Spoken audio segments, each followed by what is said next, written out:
ಬಾಂಧವರಿಗೆ ಪ್ರಗತಿ ಚಾನೆಲ್ಗೆ ಆತ್ಮೀಯವಾದಂಥ ಸ್ವಾಗತ. ಇಂದಿನ ತೊಗರೆ ಕಾಳಿನ ಬೆಲೆಯನ್ನು ನೋಡಿಕೊಂಡು ಬರೋಣ. ಇನ್ನೂ ಯಾರು ಹೊಸದಾಗಿ ನಮ್ಮ ಯೂಟ್ಯೂಬ್ ಚಾನಲ್ನ ನೋಡ್ತಾ ಇದ್ದರೆ ಚಾನಲನ್ನು ತಪ್ಪದೆ ಈಗಲೇ ಸಬ್ಸ್ಕ್ರೈಬ್ ಆಗಿ. ಇಂದು ತೊಗರೆ ಕಾಳಿನ ಬೆಲೆಯನ್ನು ನೋಡ್ಕೊಂಬರೋದಾದರೆ ವಿಜಯಪುರದಲ್ಲಿ ಒಂದು ಕ್ವಿಂಟಲ್ಗೆ ತೊಗರೆ ಕಾಳಿನ ಬೆಲೆ 7,000ದಿಂದ 7,600 ರೂಪಾಯಿ.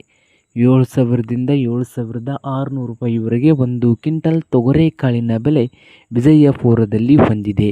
ಬಾಗಲಕೋಟೆಯಲ್ಲಿ ನೋಡೋದಾದರೆ 5,000ದಿಂದ 6,000 ರೂಪಾಯಿವರೆಗೆ ಒಂದು ಕ್ವಿಂಟಲ್ ತೊಗರೆಕಾಳಿನ ಬೆಲೆಯನ್ನು ಹೊಂದಿದೆ. ರಾಯಚೂರದಲ್ಲಿ 6,000ದಿಂದ 7,800 6,000ದಿಂದ 7,800 ರಾಯಚೂರದಲ್ಲಿ ಒಂದು ಕ್ವಿಂಟಲ್ ತೊಗರೆಕಾಳಿನ ಬೆಲೆಯನ್ನು ಹೊಂದಿದ್ದು, ಸೊಲ್ಲಾಪುರದಲ್ಲಿ 6,000ದಿಂದ 7,000 ರೂಪಾಯಿವರೆಗೆ ಒಂದು ಕ್ವಿಂಟಲ್ ತೊಗರೆಕಾಳಿನ ಬೆಲೆಯನ್ನು ಹೊಂದಿದೆ. ಸಾಂಗಲಿಯಲ್ಲಿ 8,000ದಿಂದ 8,200 ರೂಪಾಯಿ ಒಂದು ಕ್ವಿಂಟಲ್ ತೊಗರೆಕಾಳಿನ ಬೆಲೆ.